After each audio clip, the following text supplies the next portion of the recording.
Hey, welcome to lesson 8 of the Beginner Guitar Quick Start series. In this lesson, we're going to learn your first two chords. Those two chords are A minor 7 and then a C major. These two chords are going to be really useful for you. You're going to be using them a lot throughout your guitar career. The A minor 7 is great to start with because it's pretty easy. You're going to have some good success with it initially. And the C major chord is really great for helping you learn the basics of how to make really clean sounding chords.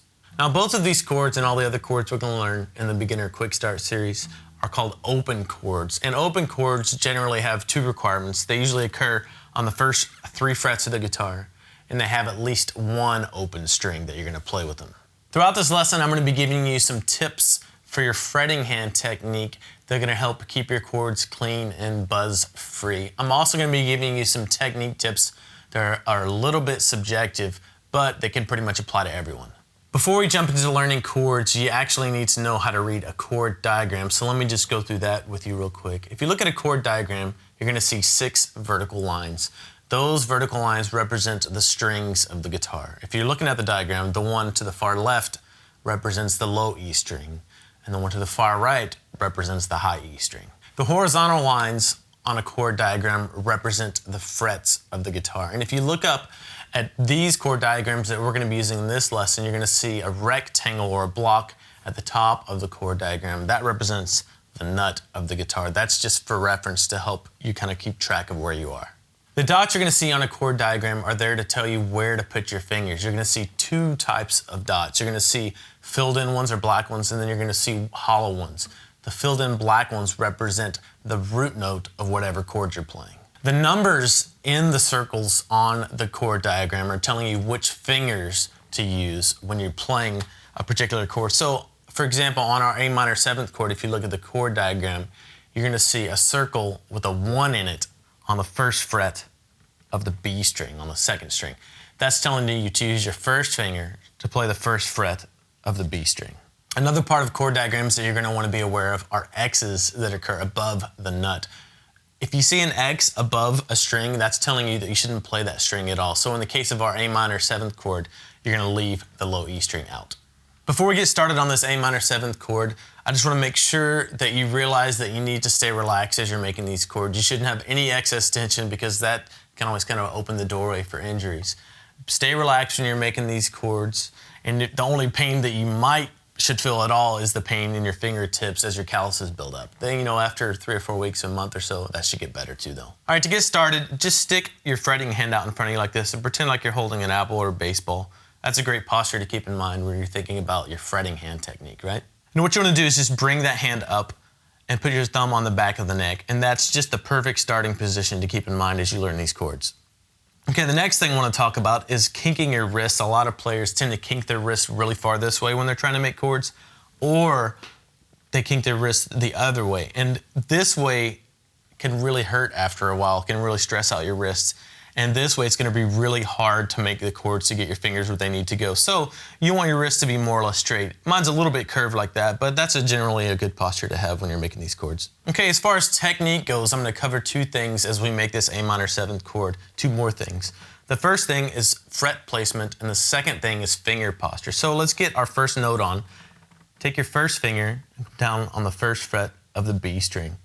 And you're going to want to come down right behind the fret. When I was talking about fret placement, that is what I'm talking about. You want it to be right behind that fret. I'll show you why.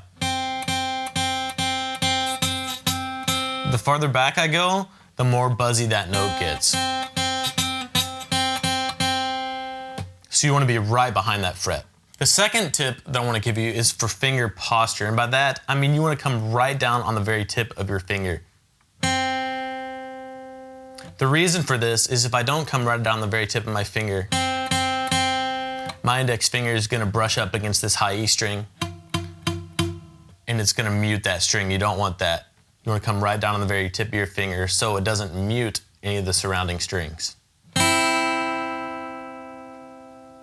right, let's get the second note that we need for this A minor 7th chord on here. Take your second finger, put it on the 2nd fret of the D string. Those are the 2 notes that you need to fret in order to play this chord. So make sure you're coming right down the very tip of your finger, and make sure you're coming right behind the fret there. Once you have those 2 notes in place, what you're gonna do is strum the top 5 strings of the guitar, leave this low E string out.